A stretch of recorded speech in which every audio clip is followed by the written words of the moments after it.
once I go, I think.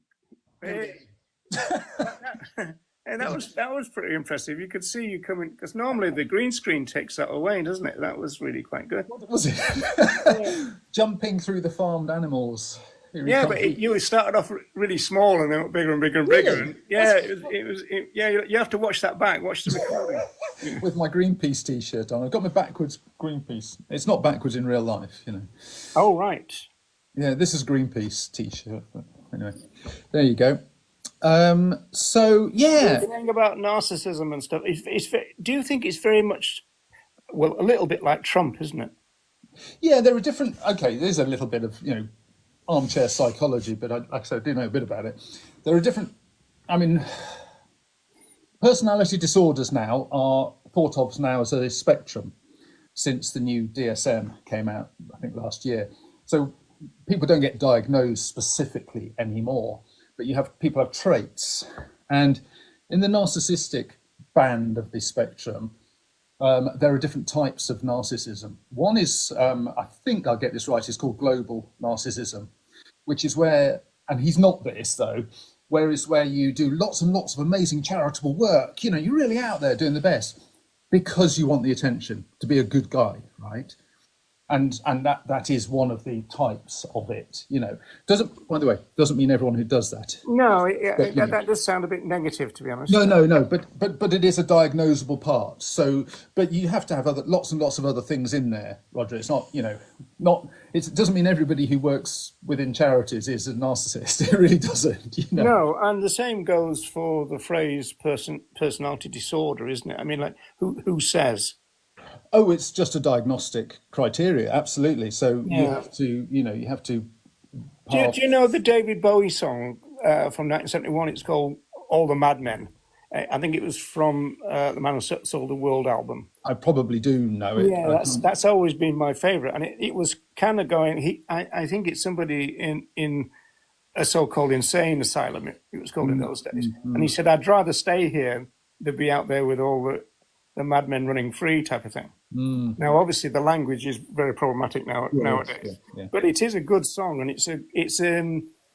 there was a lot of critique of mainstream psychology, psychoanalysis and all that kind of stuff in those days, because you got experts telling people they've got a disorder, and you go, yeah, okay, I mean, so long as you're a non-violent, pleasant person.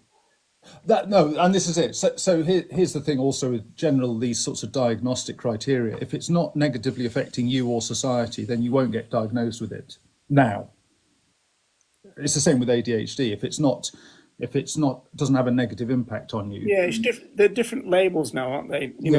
Like manic depression, like Spike Milligan. That's called. That's a bipolar disorder. Yeah, that's right. Yeah, but then, I mean, it is a complex thing, and the point is, I think this is what you're getting to as well. Is that it's still just a mind, still just a brain. It's just everyone's different, but some of these affect people negatively and affect society.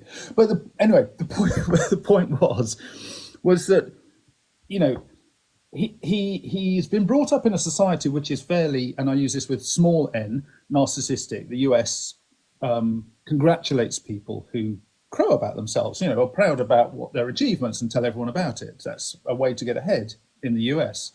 It seems to me. I'm going to lose a lot of friends on this, I can tell. But I think he goes one step above that and seems to think that his views are right. And I don't mean that because I think they're wrong, but when you're so convinced that your views are right and you really can't hear other things, there is an amount of narcissism in that. Well, again, there's an echo there with Trump, isn't there? Because he's so certain of himself. I mean, every climate crisis expert in the world can be wrong as far as he's concerned. Oh, absolutely. Yeah. Because he thinks something.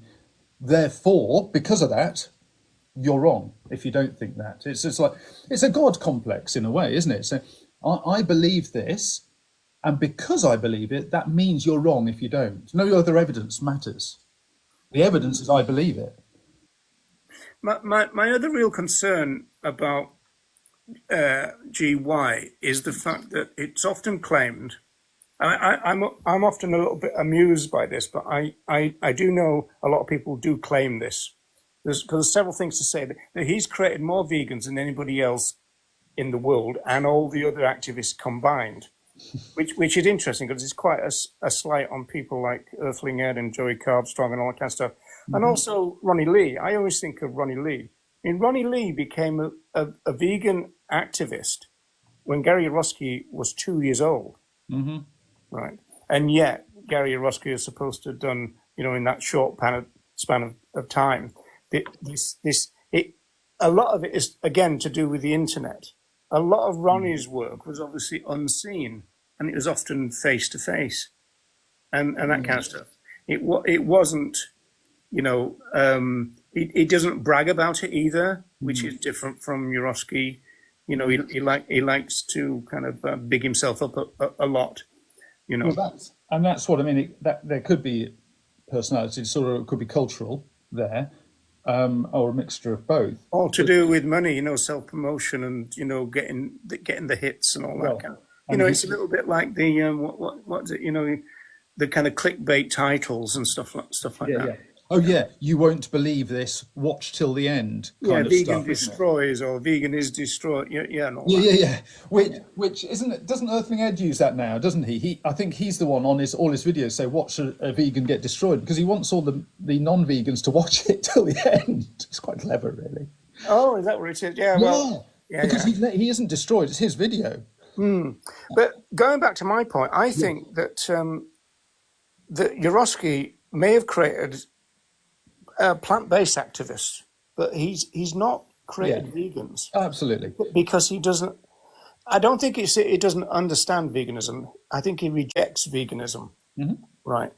Because that's why the animals only thing is so strong with him, and also so strong with his main supporters like AV, George Martin, and stuff.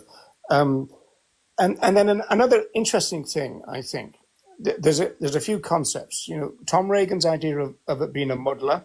Mm-hmm. And you've got the vegan teacher. She's got this idea of 100 clicks, right? Mm-hmm. It takes 100 clicks on the internet to become a vegan. And I developed a concept called jigsaw. And basically what it means is that you muddle along, in Reagan's terms, putting the pieces of the jigsaw down and Reagan's got this great phrase where one day you look in the mirror and there's an animal rights activist looking back at you, and you muddle along until you've got there. And so I say, well, that means that the final piece of the jigsaw has gone down. Mm-hmm. The point about it is that the pieces of the jigsaw are not the same size. Some are bigger than others. So when you look back in retrospect and people say, what made you vegan? You remember the bigger pieces. Mm. And for some people, one of the bigger pieces is Yourofsky's speech. Mm. And so it was very common to say, Gary Yourofsky made me vegan. So I contacted quite a lot of these people and as a sociologist and said, kind of, is that true? There was nothing before and nothing after and this kind of stuff. And it always turned out that it was just a part of their process. Even George Martin said to the vegan teacher that 8 months after watching the speech, he still wasn't vegan. And yet now he claims that the speech made him vegan. And that is a very common thing. So that's misleading, really. Yeah. Yeah.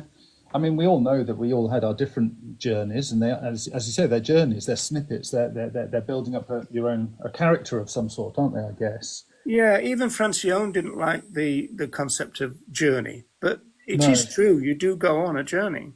Well, your whole life is a journey, and your belief systems and thoughts are all journeys, because, of course, we're affected by everything, all the input that we get. Yeah, and then you're gathering information as you go, and if a good thing is to be critical about what you gather, and so you end up kind of filtering and discussing, assessing, and all that rest of it, and then eventually you come to, a decision. Yeah. And I think we've all done that with regard to the philosophy of veganism. I think you're right. Yeah. I mean, my journey carried on after you would consider I went vegan, for instance. So there was a big kick, which was watching the film Earthlings, right? And that was a big kick in the gut. Yeah. And for me and my wife, and oh, and physically felt it and cried and said never again. But the journey didn't start there. That was like, I'm not doing that to other sentient beings who have feelings. Why would it's torture? It's just the act of it is abominable, right? Paying into that. But the journey carried on there, as you know, because we've had discussions, and I'm still learning now,